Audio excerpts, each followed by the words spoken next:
she has helped to start a nonprofit in Meeker. So she's going to tell you a little bit about that. Good afternoon. Good afternoon. How's everybody today? Good. I'm just going to say, first of all, thank you so much. I'm so humbled and honored to be invited here. When I got called to speak, they said it was about successful women who have an inspiring story. And I thought, oh, you want me to speak about my campaign because I'm running for elected office. And she goes, no, this isn't political at all. Don't speak about that. And I was like, okay, what am I supposed to speak about? And she said, it's about successful women with a story to tell, something that's inspiring. And I thought, okay. Because a lot of times I think in our lives that we all talk about that we're just something. I'm just a wife, I'm just a mother, I'm just a nurse. And then in my profession, I'm a school nurse. And so I'm just a school nurse. So anyway, I thought maybe it was time to overcome being just something. So I work at a school that has a high poverty rate. About 80% of our kids are on free and reduced lunches. By the way, just about every single school in Crawford County is at crisis level when it comes to free and reduced lunches. We're all about above 40%, so no one is oblivious to this in their school districts. It was in 2013. It was Thanksgiving time. I had just lost my mother, and I wanted to do something. I was thinking I wanted to do something to honor her memory. So I'm a school nurse, the kids were coming in, and I thought, I'm going to put together a bulletin board. I'm going to say, what's the one thing you're most thankful for this year, right? And so as the kids came in, I said, what's the one thing that you're most thankful for? And you know what they said? Hang on. What's the one thing you're most thankful for? Food. They said food. So I thought it was kind of silly, and I didn't understand it. So I asked my kids, what's the one thing they're most thankful for? And they didn't say food. They said family, tradition, holiday. I asked a lot of my friends, I asked their children. They didn't say food. I thought it was pretty confusing. So sometimes I have to mull things over. In about 2 weeks, I kind of figured it out that maybe these kids that are living in poverty, that maybe they come to school hungry on Monday mornings.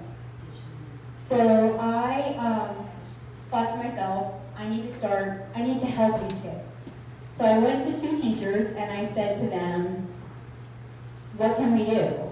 And they said, let's start a backpack program. I thought, great, let's do it. Went to my boss, the principal, and he said, that's great, go ahead, do it. So we actually went to Google and we typed in how to start a backpack program. And the Colorado Department of Health has a step-by-step plan. The plan, though, the very first thing you have to do is you have to realize that you have to start a not-for-profit. Okay, how do you do that? It's a 48-page application to the United States IRS, and it's an $800 filing fee. Then you have to decide what your need is. Well, the need at the elementary school that I was about 200 kids, about 35 weekends a year. You're talking about $25,000. So we said, we're going to do it anyway. We're going to do it. So thankfully, this October 12th will be the 5th year that we've distributed backpacks. We are in every single elementary school in the Crawford Central School District. We service about 500 children, 35 weekends a year. We've raised about $175,000. We have a $25,000 annual budget. We get all our money from grants and from begging people. Can you give me 20 bucks for 100 kids? And people generally do. There's local grants from the Ronald McDonald House to local churches. And that's pretty much how we raise our money. It's just grants and just basically asking for donations. I have a team. We have a volunteer team. We have five sets of volunteer teams that come in once a week to pack the backpacks, and then we distribute them on Fridays. I don't know if starting that backpack made me successful. I don't know if it impacts as many lives as I think. But I do know that it gives me a sense of accomplishment to know that I have done something that affects people that can never pay me back. And that gives me a sense of helping somebody else rise up. These kids that we help, I don't know that they'll ever be able to pay me back, other than me growing up and becoming successful and contributing to our community. And I hope that someday that happens.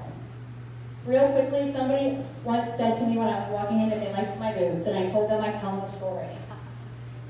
I lost my mother in 2013. I've always wanted a pair of real cowboy boots, right? Always wanted a pair. Found these boots. It was about 3 months after she had passed away, and these boots were way too expensive. Now, she would have bought them for me. If I was a young girl, she would have bought them for me, but I couldn't do it to myself. About 3 days later, I got a call from my brother. My mother had a life insurance policy that her parents started for her, and she paid 84 cents a month for it, her whole life.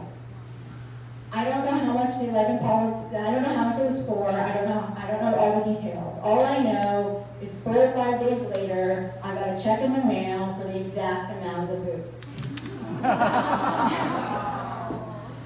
So these are my favorite boots. I wear them everywhere that I think I'm going to be a little bit nervous, or I think that I'm not going to do well, so I know that she's with me. My mother, by the time she was 45 years old, had lost both her parents, her husband, and she buried her second child. She is my inspiration. And my advice to you is find that one person. Find that one person that is your inspiration and make something amazing happen. Thank you very much. I'm so glad to be here.